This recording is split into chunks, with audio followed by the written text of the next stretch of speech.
Good morning. This is one of the earliest lecture we had for a very long time.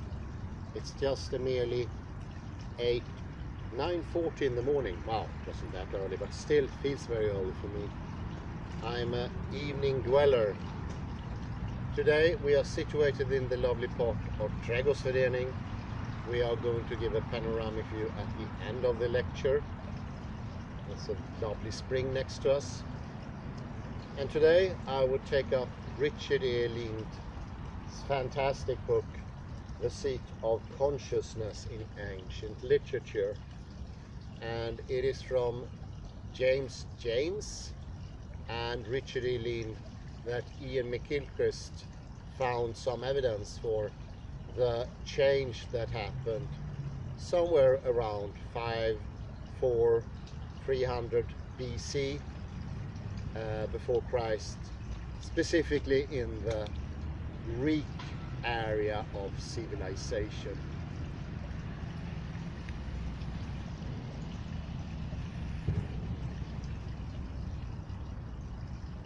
But it happened to all of them in the area of the Mediterranean in the end. And I will start with the Mesopotamians here as a contrast. For the Mesopotamian, the personal God dwelt in the body and was invariably represented in the image of the parent, a divine ancestral father and mother. A common way of referring to the personal God was as the God who created or engendered me, or the divine mother who gave birth to me. While even the most powerful king was a slave to the collective God of his city and country, in relation to his personal God, he was commonly referred to with the phrase, the man, son of his God. The standard old Assyrian phrase for the personal God is God of fathers, for which a parallel is found among the Hebrews in Exodus 3:15. In the Akkadian language, father meant intercessor, probably in a spiritual as much as in a social sense. In the Mesopotamian dynasties, the same personal God and goddess was passed from the body of the father into the body of the son. And if the God left the body became vulnerable to demonic possession. For the ancient Egyptians, their heart was the seat of knowledge, wisdom, and understanding. It is the link between the physical body and the spiritual body. Here is a quote from Alice, a translation of some Egyptian hieroglyph. On earth I walk daily before the gods, but in the house of heaven my feet are still. There is no need for haste. My heart is the lyre that hums. My lungs filled with the breath of fire. A cool breeze encircles me. I rest in God's bosom here, while on earth my hands are busy. And when work is done, I return to the heart afire, center of the universe, peace unto God. End of quote.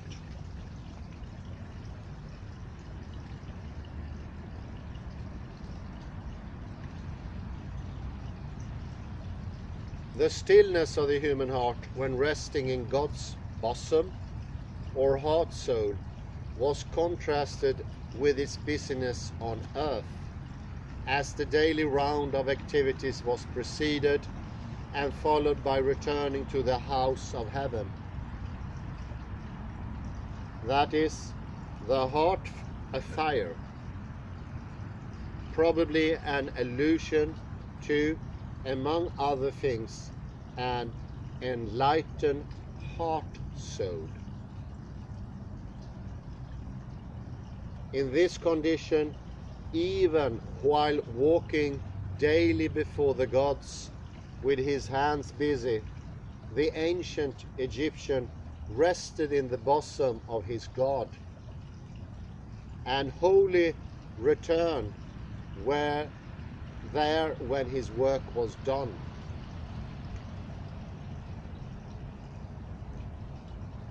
The Egyptian pharaoh, I can imagine, is well known. He was designated Lord of the dilated heart, and dilation of heart was a common example of a gift from the gods. Ultimately, the heart could expand to include the entire experiential world, which would in consequence become completely animated and ensouled. Here is an example. Adonai giving Solomon breadth of heart. In the Babylonian, Enuma Elish, there is a similar phrase. Wide is the heart, all embracing his mind.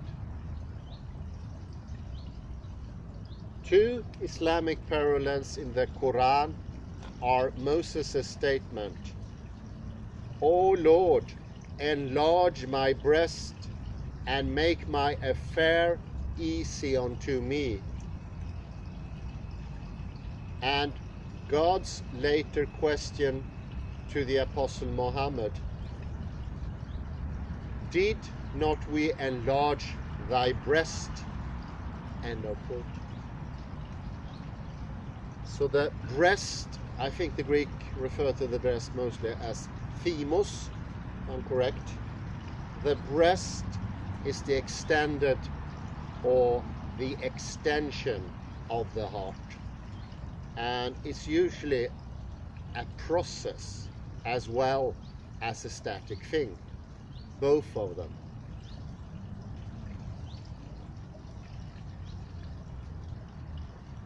I think that I would say that already now, it will come in my commentary. The later soul, the later spirit is usually completely static. It's not moving. Whereas in ancient time, it has aspects, Necker Cube 1, of process and aspects of stillness.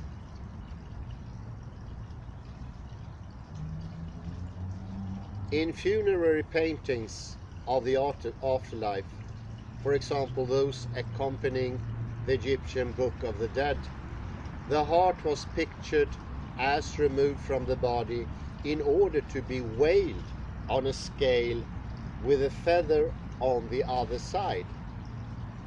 The feather represented Ma'at, truth or divine order, which among other things testified to the fidelity of the heart. Ba, in embodying the God or the Ka, or what today is vaguely referred to as soul, or more often spirit.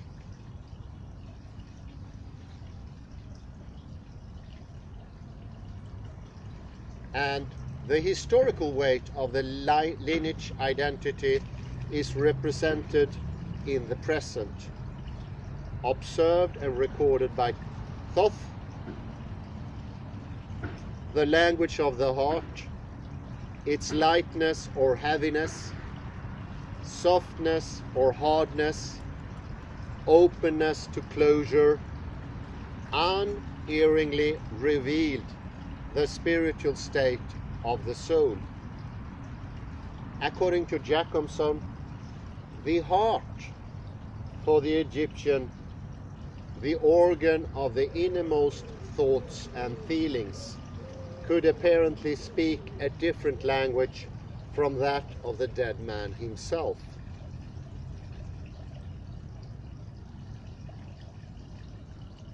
The heart noticed when something in the man's statement acknowledging Mart was not in order and became heavy. The scale containing it sank, and the wise and learned moon god Thoth noted down the result on his slate. End of quote from Jacobson. Very interesting. We remember from Heraclitus the rising and the sinking of the soul. Do remember that.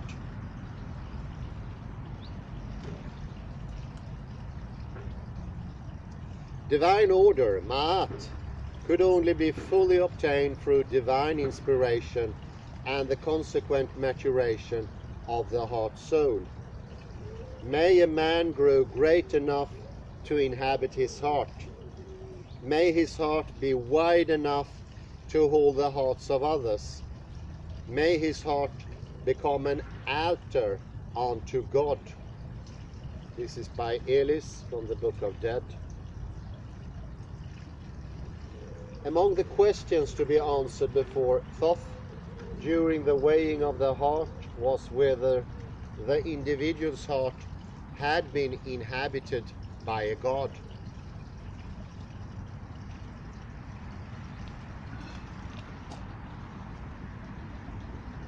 That is, whether the individual had experienced the union of heaven and earth. If the individual in question had never experienced a soul or a spirit residing in the body, having instead only pretended to existence, while remaining a ghost-like, disembodied shade or unborn wrath, who had been unable to quicken and enlighten the heart of the body, then the individual was condemned to eternal non-existence, because in fact she had never existed or lived in the first place. To take possessions of one's body, to become embodied, was to realize identification with the heart soul. This parallels incredibly well Richard A. Lind's thesis. He also writes within Christianity, and in his mentioning of not the soul entering the heart, you are condemned to eternal non-existence, is exactly parallels what one could say is the central tenet of Richard A. Lind. It can be read in the introduction.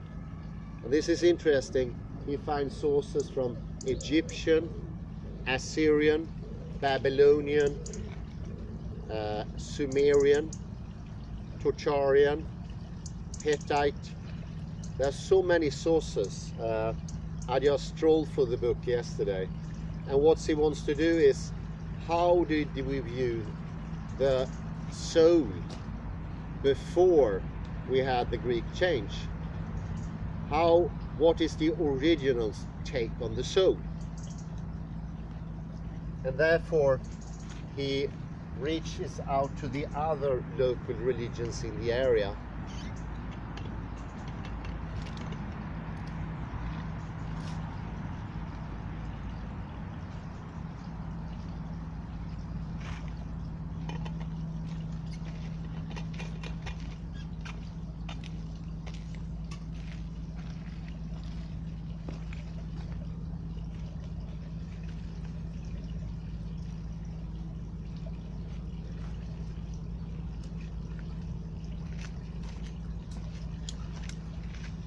Thou takest possession of thy body, nobody stands in thy way. Frankfurt.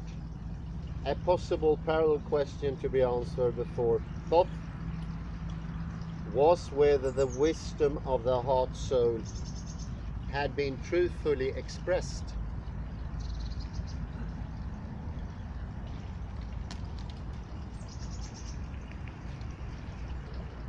Both through the words of the soul and in the non-verbal expression. Things like moral decisions and the history of feelings, deeds and maturational accomplishment of the essential being of the individual. Assmann from 99 describes the Ma'at as follows. He who lives accordingly to the Ma'at remembers and will be remembered. Ma'at is not only a body of prescriptions and norms, but also a promise of duration and immortality. Violating Ma'at, therefore, does not only mean to transgress a norm and to need punishment, but to lose a reward, to break a basic contract promising immortality to those who stay within the Ma'at. Ma'at promises permanence in time, which is conceived of as memory space. A virtuous life bestows permanence to a person so that she may live on in his memory space of permanence. Guilt, however, prevents a person from entering this space, which is conceived as a strictly pure and guilt-free sphere, which only the guiltless is giving access. End of quote. I think this is interesting how it also parallels neurology from David Bradle, Lisa Friedman, who I looked into now, also Tony Shimiro. The lack of memory today is very clearly proven. We don't remember our lives anymore, and the downfall is extensive. Just the last 30-40 years it's gone down like this. We are now no longer possessing permanence, not even in this life. And this is one of those aspects that Richard E. Lind here compares with the Egyptian ideas. I doubt whether Richard E. Lind is aware. The writing of this book was way before those developments within neurology. But it would be interesting to see if he knows about it today, actually. But it's a very proven fact. It's very clear evidence that we no longer remember. And the Egyptians describes the soul as remembrance. What have you experienced? For instance, your mom and dad, deceased people, happenings, good memories, bad memories, and memories also, as we know from Henri Bergson, and bodily retention also makes up the future. And in the future lies hope. And modern man is extremely low when it comes to both retention and pretension. We do no longer have the soul, and we do no longer have the hope, the future, the will, you could say. Or I would even add here in parentheses my own quote, we no longer have access to the spiritual. We are constantly being reborn every day, and there is no connection between the Hans of yesterday and the Hans of tomorrow. And therein lies the problem, I would say, of modern time. But that was just a little parenthesis from neurology. I would strive on here. The memory space of Ma'at was likely associated with a way of lineage identity.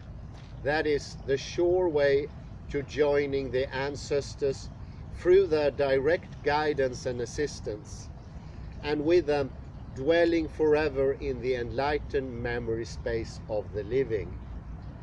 The preoccupation of Egyptians with the dead, although unusual in some of its practices, both Joseph and Jacob in the Old Testament were embalmed in the Egyptian manner, was essentially the same universal ancestor worship that was probably a survival of the Mesolithic, if not Paleolithic, oral wisdom tradition that preceded and contributed to the shape of the early Egyptians and the other Western civilizations and the traditional religions.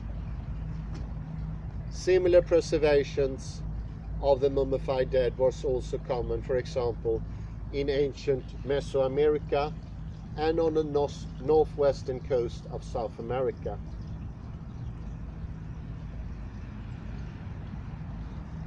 Another quote from Ellis here: "The heart souls, bas, of dead spiritual leaders and ancestors, especially those of sages and pharaohs, join with the souls of the gods in the netherworld to guide, guard, and protect the ancient cities.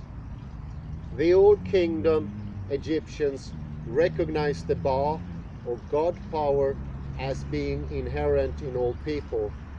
Says the Book of Dead the following: My Ba is the Ba of the gods, the Ba of eternity, the Ba in the body."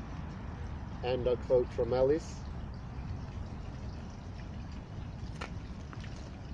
If accurate, the latter part of this statement is particularly noteworthy in recognizing the universal potential of experience heart consciousness among all people, not only among the privileged elite.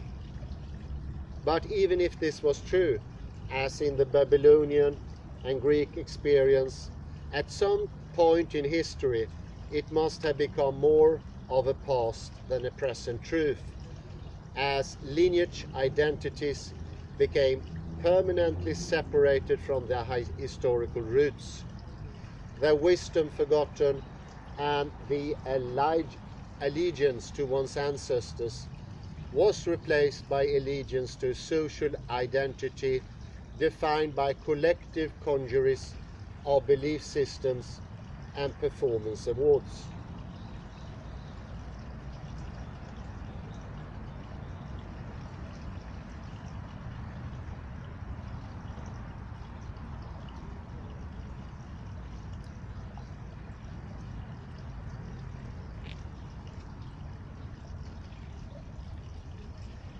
An example of use of the word heart in a relatively non-religious or psychological context is provided by the first Egyptian text, meant to be used as an educational tool in support of moral rectitude.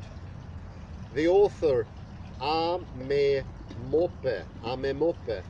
prefaces his instruction on how to live and the guidance for well-being, addressed to his son,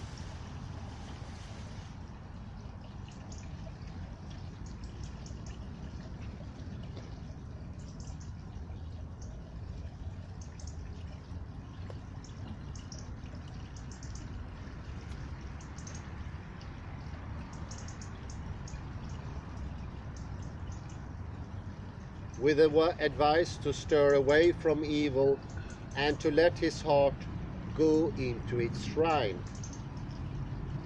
Amemope continues its advice in the first chapter as follows: "Give thine ears to hear what is said, give thy mind to interpret them. To put them in thy heart is beneficial, it is detrimental for him who neglecteth them. Let them rest in the casket of thy belly, that they may be a key, pnat, in thy heart. Even when there is a whirlwind of words, they shall be a mooring stake for thy tongue. If thou spendest thus lifetime while this is in thy heart, thou wilt find it in its success. Thou wilt find my words a treasury of life. Thy body will prosper upon earth. End of quote.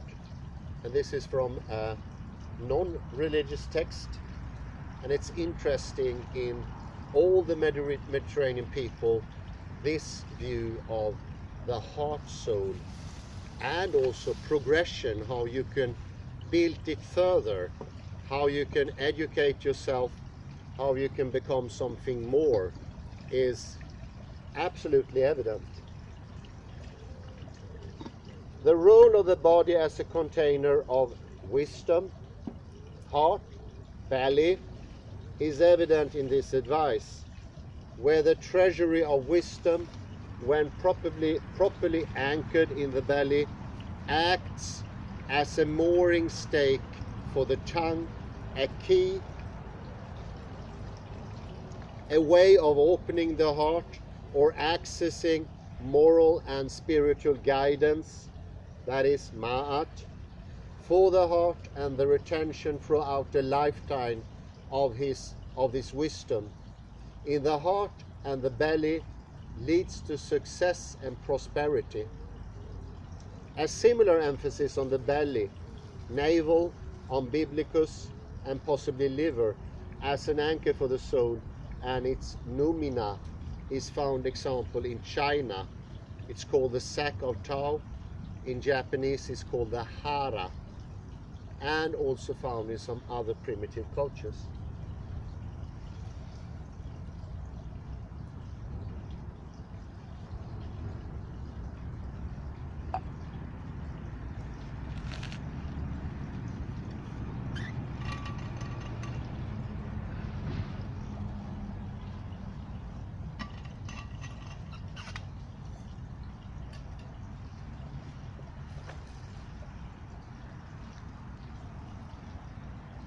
Now we look to the Cannonline. I think they are very interesting for me because I think they still exist. At least the Samaritans do exist. And I actually had a lucky chance to meet a Samaritan once upon a time. But I think the Canaanites do also still exist. Stone tablets on which were written Canaanite myths and legends in various Near Eastern languages, Akkadian, Hurrian, Sumerian, Ugaritic, were found in excavations of the ancient city of Ugarit, located in the near modern day Syria. There are several references in these tablets to the heart soul. For example, I myself will sit down and rest, and my soul rests in my breast. Anat laughed and forged a plot in her heart. These are different quotes. I know, my daughter, that thou art gentle, and that there is no baseness in thee. But depart, daughter, take the teeming thoughts of thy heart. Do thou put what is in thy mind, literally liver, in thy breast. Another one, Anat fought hard and gazed on her work. She battled and regarded her work. She became excited. And that is literally, she excited her liver. And her heart was filled with laughter. Anat gave herself up, set her liver rejoicing. End of quote. This is the spiritual happiness. This is the rejoicing of the spirit. This is when you find the true path. And that will enlighten both your belly and your chest. You will literally become lighter. You will be more flexible, more driven. I think about another thing here. I won't mention that more than in circumstance. Prana. The prana. But we'll go into that later. Much depends on the correct translation of texts like this, but it appears from this translation that the soul and thoughts were experienced in the heart, and the mind, or something like intention and determination, resided in the liver. Although separate studies could be made of the liver, lungs, belly, navel, intestines, and kidneys as locations for ancient consciousness, this is not the place for it. But a few examples will be given here in order to suggest the potential of this area of investigation. Ancient consciousness was primarily a consciousness of the trunk of the body, and although the heart soul was typically the seat of consciousness, other, usually but not always, supplemental organs and locations of consciousness are found in description of both ancient and primitive psychological experience. In ancient Greek, prophecy was associated with the heart, lungs, and the stomach. Quote, "The splachna do not speak in vain, heart circling beside the truthful phrenes in prophetic spiral." More specifically, prophetic voices came from the stomach at the command of the en gastromotoi, belly speakers. Similar usage are found with the Hebrew word rachmim, the later use of the word frein, the French word ventre and entrailles, and some English idioms using the word stomach and intestines.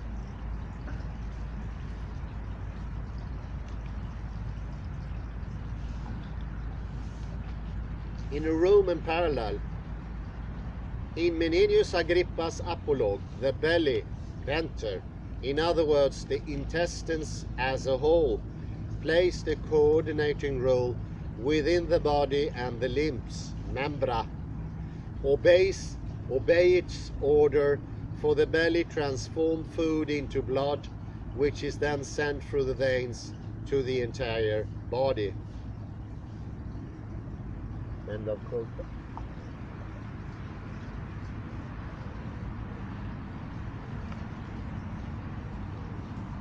Although a center of divinatory attention among the Greeks, the liver was sometimes referred to as the seat of the passions, but more often it was lacerated and consumed as a consequence of inappropriate, e.g. titanic and futile seeking. E.g. Tityus and Prometheus changed the rocks while eagles or vultures tore their livers. It's well known. Among the Romans, the liver was used for the auguries inherited from the Etruscans, who considered the liver as a sort of sacred organ. In contrast to this ancient appreciation of liver and the belly, in later Christianity, the liver acquired a markedly pejorative physiological symbolical status. It had become the seat of voluptuousness and conspicuance, and the belly was equally maligned as a hierarchical spirit/body dualism began to dominate religious thought. How interesting. So there was a change in the perception of the belly and the liver after this rise of consciousness away from ourselves, when the dualism sort of took hold. Very interesting. Before Plato and others who described a similar hierarchical dualism, the ancient meanings attached to various organs were probably equivalent to the multiple soul descriptions of primitives, in which more often than not The heart retained the central authority and was the primary locus of consciousness.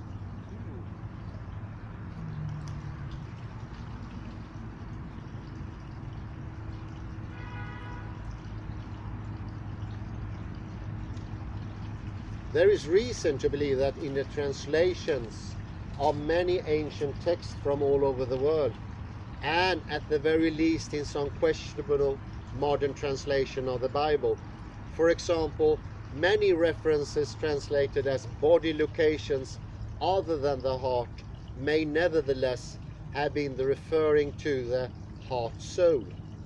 For example, in the statement, "And Joseph made haste, for his bowels did yearn upon his brother." This is from GN 4330. What is GN, Kalle? Genesis. Oh, thank you. Yes, must be.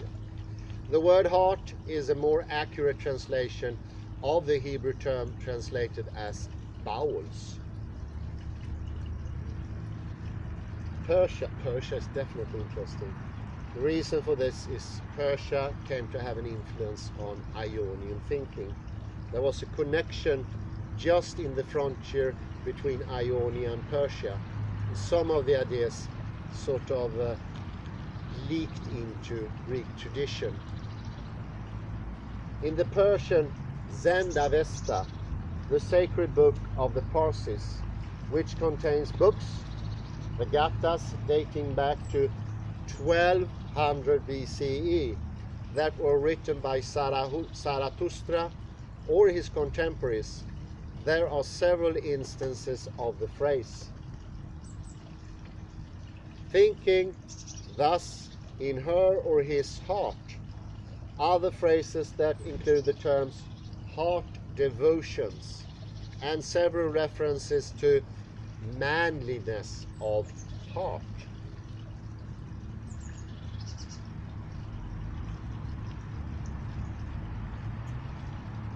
In Mithraism, a distant relative of Zoroastrianism and also the Vedas, the sun was worshipped and the chief god was likened to a primitive fire and light, as in the following cryptic statement: "In the middle of the night I have seen the sun scintillating with a pure light." Mithra, the generative rock, was the god of light, and as the light is born by the air, he was thought to inhabit the middle zone between heaven and hell. While Common's 56 study contains no reference to the heart, as will be seen below, the above attributes, fire, light, and the middle zones, are all closely associated with the spiritual heart in other ancient religious literatures.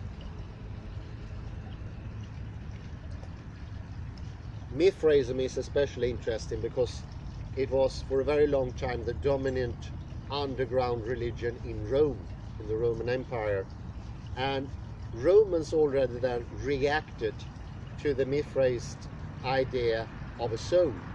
For them, already the Greek change of the soul being non-existent had entered and just becoming an empty concept.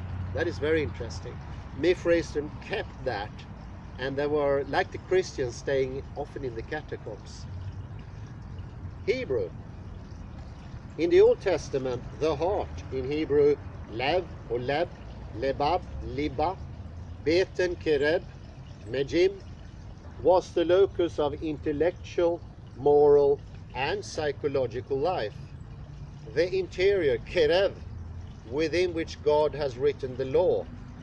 The word heart, as it is described below, refers to the original Old Testament Hebrew and New Testament Greek, ker, kardia, koilia, nous, splanchna, and Latin, cor, animus, pectus, venter, viscera. Words for heart, not their various and generally unreliable translations into English. While only the most common synonyms will be used in reference below, there was an ancient tendency toward a liberal use of words equivalent to the heart that strictly interprets where referring to other organs. For example, the words for stomach, entrails, bowels, bosom, breast, and side, depending on the context, and sometimes refer to the heart. You can give my sunglasses, please. Thank you. Yeah, enjoy the sun.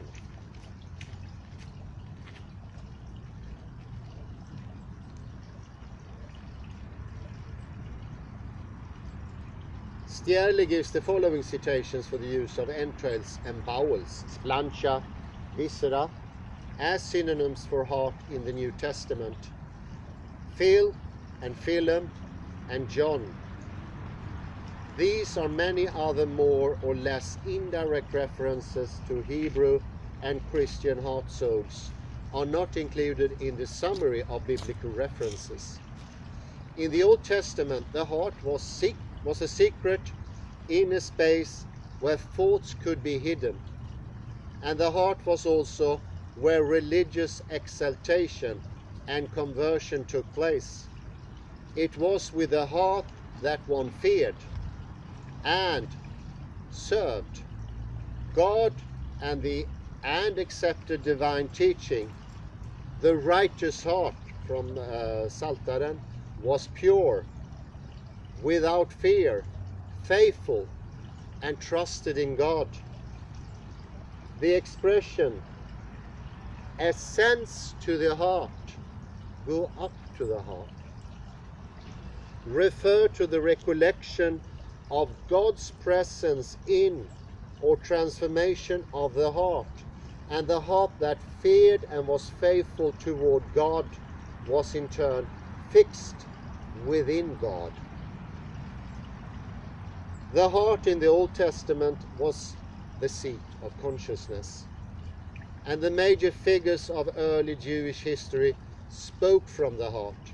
Abraham, Esau, David, Hannah, Jeroboam, Daniel. To give the heart or take to heart meant to pay attention. Similarly, to seat the heart or lay the heart upon something was to carefully consider or think about it. The following 3 biblical quotes suggest other important points. He who pursues vain things lacks sense, and that is literally heart, not sense, heart. Mistranslations. Another one, a wise man's heart directs him toward the right, but the foolish man's heart directs him toward the left. And third, listen, my son, and be wise, and direct your heart in the way. And I've seen when I look through the book, often in translations of the Bible, the heart is taken away and it's replaced with a soulless word, a word referring to the post-revolution when the soul disappeared. So there has been, Richard Lind is pointing to that, an early onset of, so to speak, soullessness already in the translation of the early Bible sites. Very interesting. As long as we move away from the body, we also move away from the spiritual. All spiritual tradition is situated here, even our own. And I would say that is also very much proven by neurology, as shown by the Klein bottle we had yesterday. Placing the soul outside the Klein bottle makes it transcendental, non-existent. But also the understanding that we have gotten from arithmetic, geometry, topology, quantum physics is a very good example, where your presence in your whole body is what collapses the wave particle function, the collapse of the superposition. It cannot be made by a transcendental consciousness. And I think that is a common misunderstanding in quantum mechanics. Often when I have lecture about quantum mechanics, this is my own point here coming, sorry. Often when I have lecture about quantum mechanics, people look at me and say, how can my consciousness affect the superposition? How can my observation change something? And they get this wondrous and open mouth. And I realize more and more, they think about the transcendental soul, and that, since it doesn't exist, it's not place in the world, it cannot, of course, have any effect. But the body, in all ancient literature, is covering all religions in the world, more or less. They all have the same. And even more so, this is the oddest thing, it's not so much in this book, but is written that in other instances, even more so in our own religious tradition. And he says that could be pointing to the special role of Christianity. And that, of course, becomes obscured to some level with these translations of sound words into more later dualistic words. Let's go to the sun. Yeah, good idea, mate.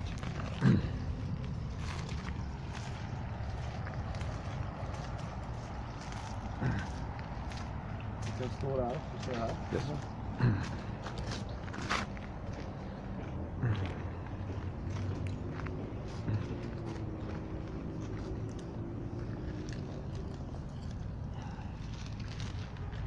The importance of the heart to the Hebrews was illustrated by the royal patriarch David, the man with the perfect heart, whom God chose after his own heart, and who said to God, I know also, my God, that thou triest the heart and hast pleasure in uprightness. And as for me, in the uprightness of my heart, I have willingly offered all these things.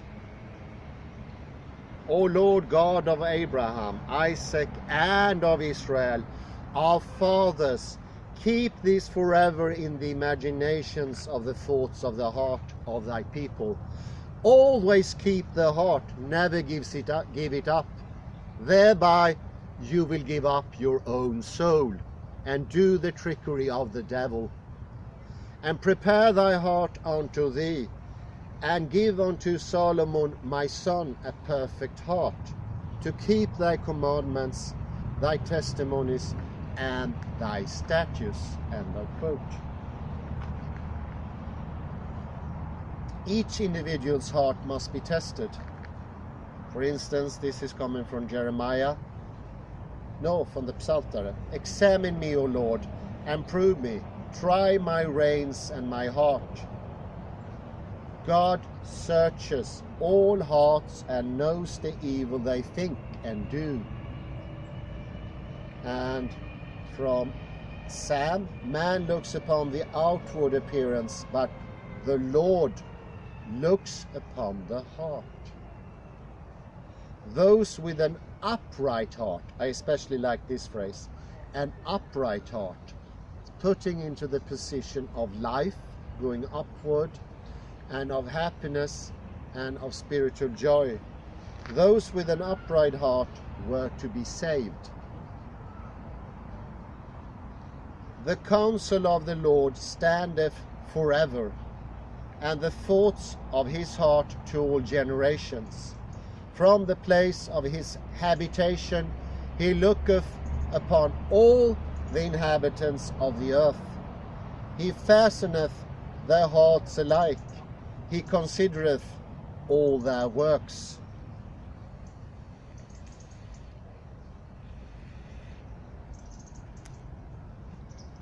Heart referred in part to what in modern language is called mind.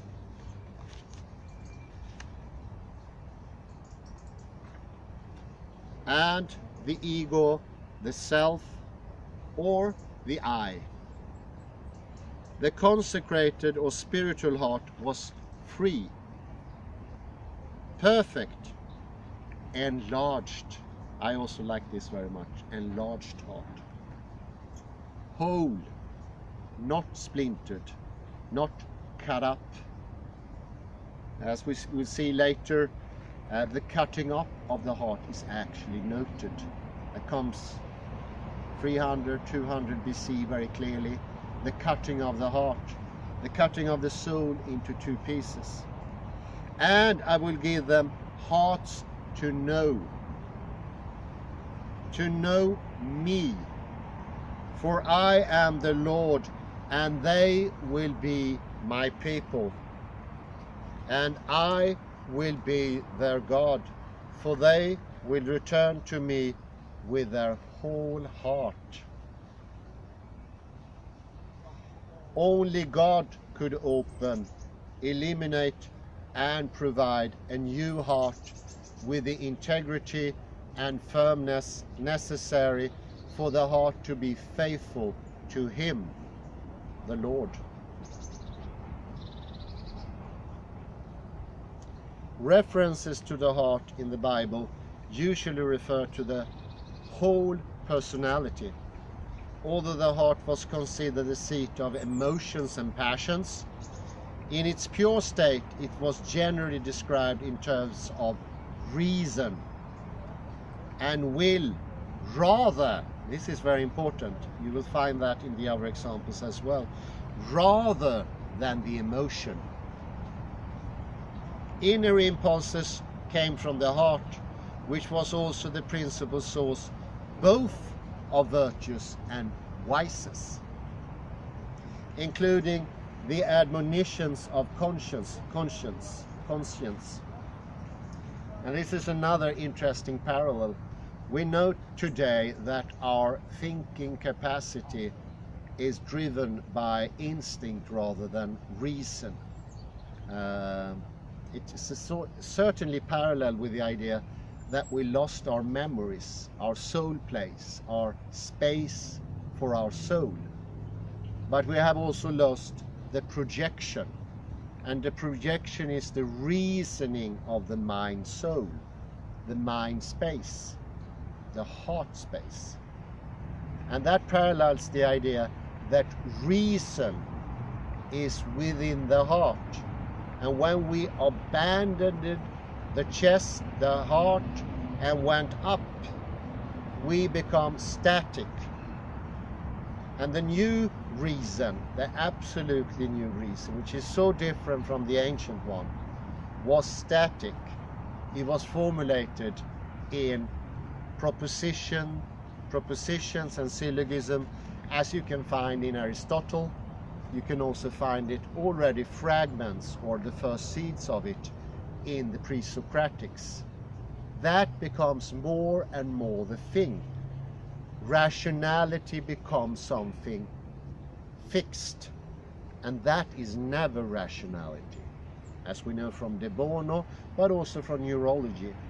And Yuri Havali, the Israeli scientist and investigator of human possibility of being successful in their actions and wishes and planning, shows that 80 to 90% of our acting and planning are already at the onset static, and therefore doomed to fail.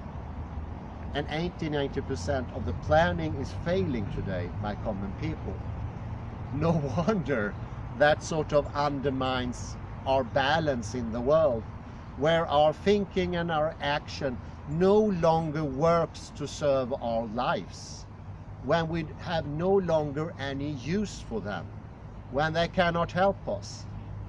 And you see also, I would say there is a very short connection between reason and spirituality, because if there is no memory and if there is no future hope, the idea, as is said here, to be with Him, to be with thy Father, if that is impossible to think, to perceive, the thinking is taking place here.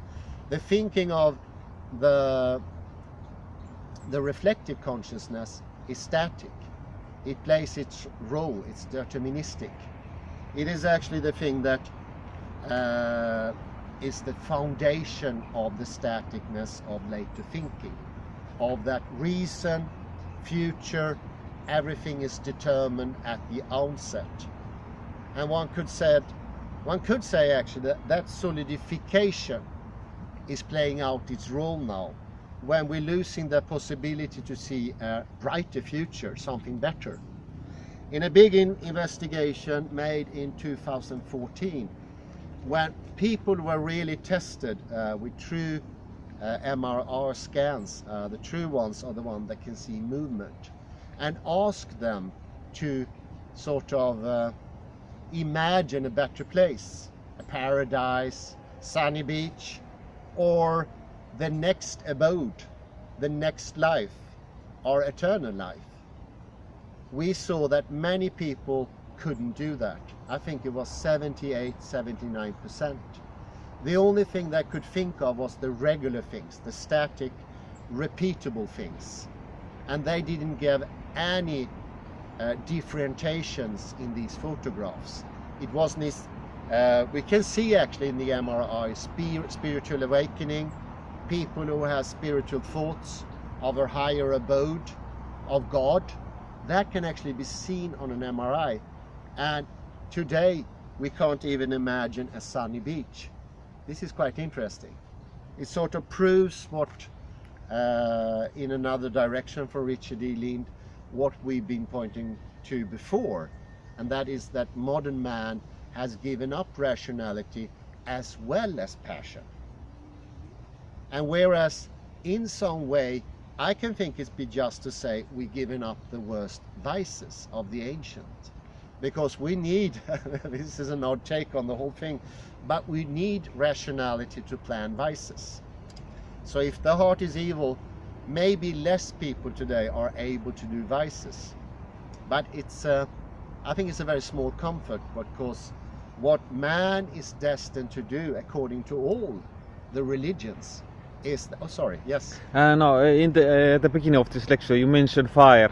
Yeah. So fire was a symbol of heart, or what did the passages say? What is your take on that? Well, the fire is in Heraclitus. Yeah, yes, but in that book that you mentioned, in the fire early... is the sort of energy or the processing of the heart. Mm-hmm. So the fire, it's said many times, to set the heart afire, I would say, and you will see that later in the book also, it is both entering into the spiritual path, because that's a rational path. The rational path being going higher up, accessing higher spiritual realms. But it's also a fire of planning, of going somewhere. It's a fire that directs you, get you going, so to speak. In some cases, I saw some other cases, it's mentioned, people who are not a fire are passive, onlookers. And I would definitely say, as you mentioned earlier on, stiff-necked people, they are not on fire. They're not on a fire. Because the tensing of the neck is a sure sign of shutting off the fire in the body. It's going into a state of lack of fire. Tensing your neck, and then you will not hear, this is very good, you will not hear the voice of the friend. Neither would you be able to perceive the voice of God. Because for the head, the perception, the openness of the head to come about, if we do this, it is shut. It's literally shut. And that's also proven by neurology. We know that that thin line, the first vertebrate in the neck, the Atlanto-Occipital joint, sitting up here. I'll point it up to you, Kalle, too, so you feel it, making it more clear. I can show it with the camera. Move a little bit. You can see it here clearly. This is the end of the skull, and here starts the Atlanto-Occipital joint. If you tense your neck, if you take your head back and go with the head down, you stop all the perception from happening here. you stop your hearing, you stop everything. And that is absolutely 100% literal, because where the Atlanto-Occipital joint, it is so narrow, it's a matter of micromillimeters. So only a very, very small tensing of the neck, the very slightest tensing, one that you cannot perceive. You cannot, in your kinesthesia proprioception, normally perceive it. In that tensing, you take away, let's say, 60-80% of your perception, because it blocks the nerves. It's very interesting. So there is a very clear equivalence to stiff-neckedness and sort of putting water on the fire. It is happening simultaneous, I would say. Another thing here, righteousness was a part defined by responding to God with all one's heart. And when I see this, I start thinking of the Milgram experiment. The Milgram experiments shows that people are no longer following the morale. They can say at the outset that in my morale, it is very important not to hurt others. But what they usually perform is violence to other people, and almost without acceptance, almost without anyone raising their arm and say, I will not do it. It's a very rare thing, and it's becoming even rarer since the experiment started in the mid-60s, the Milgram experiments. I will put a link to them later in the description. But they are very interesting, and they show so clearly that there is a trend where we don't follow morale. And since the heart, most often, almost always, is the place of moral thinking, of ethics, of feeling what is right, but also rationally understanding righteousness. I think those goes hand in hand. If you have neither, if you have stiffened your neck, blocked perception, you also block access to the body. They both become like numbed. So stiffening the neck. Oh, sorry. We're told there. Do enjoy yourself. Thank you. Welcome to Sweden. Welcome to Sweden. Purity and uprightness. I also like that. Uprightness is always associated with morality. Only an upright person can be moral. But also, if you are moral, you achieve uprightness. So it's very interesting. Can you see here how the parallel between what is actual, the uprightness of the heart, and what is in action? They are exactly the same. And that split comes later, and all of a sudden it's been very hard for me to understand both moral uprightness. I have always thought, well, for a very long time until now, I always thought that moral conductance is following a rule book, like a law book, or some lists of things I shouldn't do. And that is partly right, because a law book is a guidance, and of course the Bible is a guidance as well. But I also need a moral uprightness, because the commandments or the advice from the Bible, from other books, they don't cover everything. And I need to use my heart. For instance, as Jesus did on the Sabbath, he helped a man. He used his heart. He used his moral sense, his uprightness. And thereby, you also get uprightness. It is simultaneously. If they get separated, you run into problem, which I did for a very long time. This sort of directly heals this in a most wondrous way. So I understand everything is coming from a fantastically sound soil, a fertile, lustrous, fantastic foundation. And if we understand these things, the connection, we can put our feet into that soil, when we can gain both balance and action. We can have both rationality and deeper emotions. They are no longer excluding one another. And this is true throughout all the book. And I would say, if you have the time to read The Master and His Emissary, it is clear that what he calls the right hemisphere, that part of the brain, is able of both, of rational thinking without excluding the morals. And of course, Ian McGilchrist, as we discussed before, he calls this an attitude. But now we get a lot more flesh on the bones. Now we know exactly what it is. It's an attitude of the body. And I would say that pushes the whole thing a bit further than even Ian McGilchrist did, because it gives us a clue on what to do.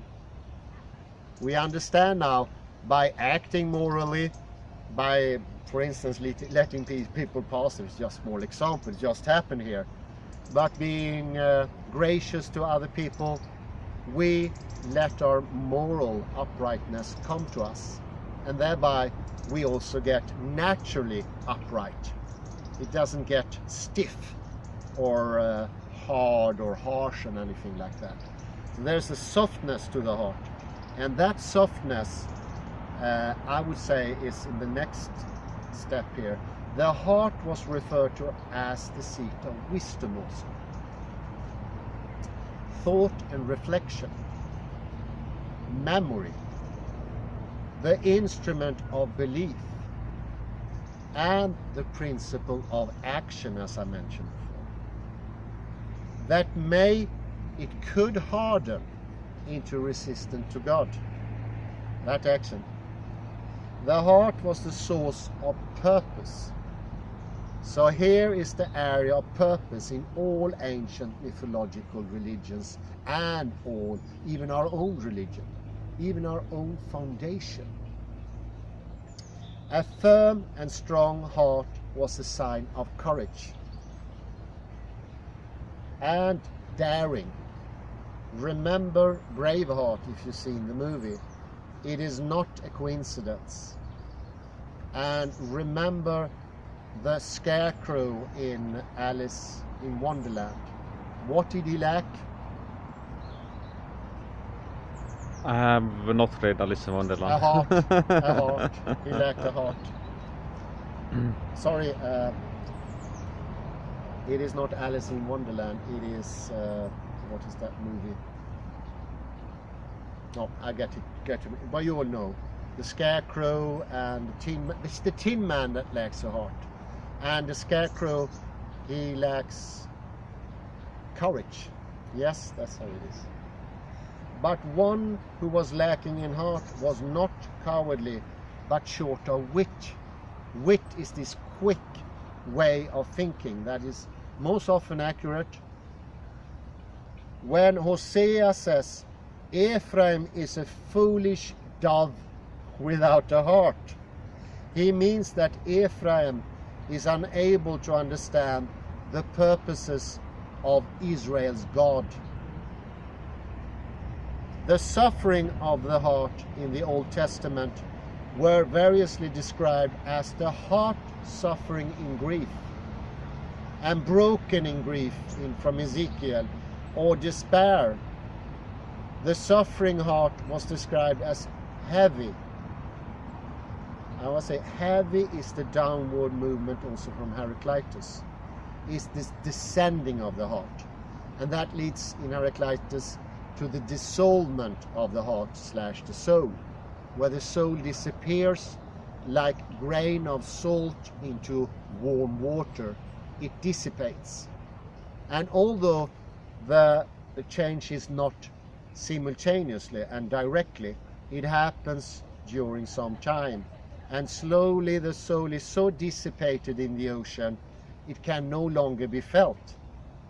But there's also hope for this. Is a good metaphor for modern times, but it's also something positive there. It does not never ever gets completely, absolutely dissolved. There will be some starting point, and this is a very good reason for hope, because the grain of salt is somewhere there in the water. I don't think we completely lost our soul, and I'm really hopeful, this makes me even more hopeful, that with taking in the body, understanding how it works, we can regain the soul, and we can regain rationality, spirituality, and the moral stance of uprightness. Something I've been missing for years, because I remember the uprightness of youth, where I put my foot down strong and said, this is not right. Those things hardly happen these days. And that is a part of being upright. This is the higher level, and it's actually an enjoyment as well. It is not an obligation. I think many people today might think of morality as an obligation, and I think that is only part of it. The heart opens up the obligation and sees that the heart opens the obligation to being something much bigger, being a furthering of space, and that furthering enlargement of space will make many things possible in that heart region.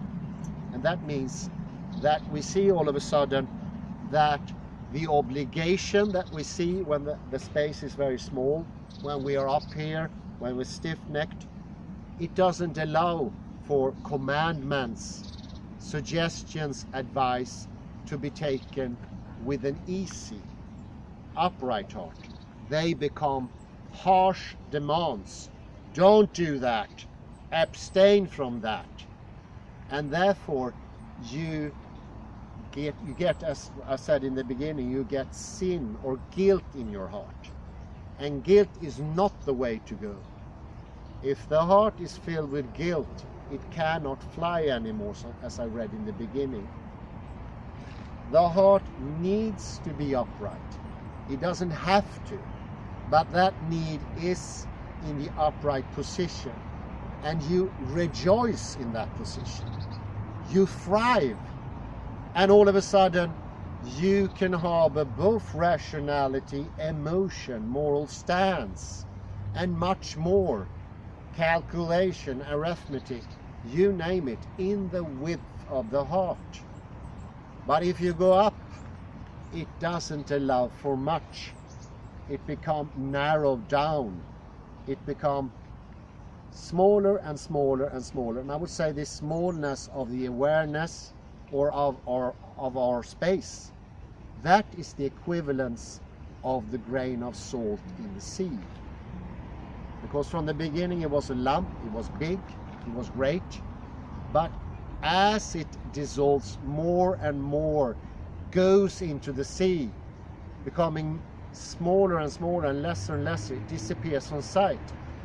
It disappears from experience. And what is this narrowing down? This small space of the mind/heart. It is a narrowing down. And you can feel it bodily, because tensioning of the neck is a bodily action. Once you tense your neck, you will also tense your buttocks, and then you will tense your hip, and the tension goes to the knees, it goes to your ankles, and you will build yourself up of tension. And I would call that construction, because it's a static construction. Push me and I would just fall over, I would tipple over. I don't have the balanced elasticity anymore. And I think that is the stiff-neckedness. It's both a mental thing, spiritual thing, and a very bodily thing. And understanding that everything is situated here, and means that we can return there. We can return to our hearts. We can start listening to the voice of God, to Him, and to higher things like consciousness and conscience and morality. this is good. Moral and intellectual obtuseness and the lack of internal ability to see spiritual truths were indicated by referring to the heart as hard, firm, and fat. Oddly enough, fattening of the heart has become very common. It happens if you for an extended period tense over the chest. You constrain the body, its body's normal working, and that could lead to fatness of the heart and a clogging of arteries. It's very common today. I think the second most common reason for death today is clogging of the heart. It leads to, in the end, a cardiac arrest, cardiac attack, and other things as well. Hardness of heart could only be overcome by transforming the heart of stone into a heart of flesh. The heart could be made hard by sinning or by divine intervention, and could even be petrified, as we can read in Job and Ezekiel. For example, the Pharaoh sometimes hardened his own heart, as read in Exodus, and sometimes had his heart hardened by divine intervention, and sometimes the Pharaoh's heart hardened by itself. All those things can happen. The hardening is the most common thing today, and I think it goes hand in hand with the stiffening of the neck, which leads to all these things. And the stiffening of the neck is, of course, the body equivalence of what Richard E. Lead is describing in a sort of, you could call it the archaeology of the soul, or the etymology of the soul, a development, a progressive development, but also it is paralleled with the bodily development. The first cases of real hardening comes when we start hardening our neck so much as we destroy our own joints, and we get all these weird autoimmune diseases like rheumatism, arthritis. I had a sad case just recently, a young girl, already by her age of 24, she got an arthrosis, which is an autoimmune disease. Such an early onset I never heard in my life. It usually comes about, say, twice her age, usually much later actually. So the hardening has bodily effects. The spiritual path is also the path of God. It's the path of our soul. And I feel that the stoniness is something that is very current today. And I like the metaphor because it shows so clearly what it is about. This metaphor may have been the origin of the alchemical philosopher's stone, which was the substance that the alchemist was attempting to transform into gold. A type of gold associated in Eastern religious literature with the Enlightened One, who lived in the sun, shining like gold. And in Western iconography, I saw this just 3 weeks ago, the transformative effect that goes around the head, filled with gold, glorious shiny beams that covers everything and gives luminance to the heart, uplifts the heart, and it's a sort of cold fire. It's a fire that doesn't succumb you.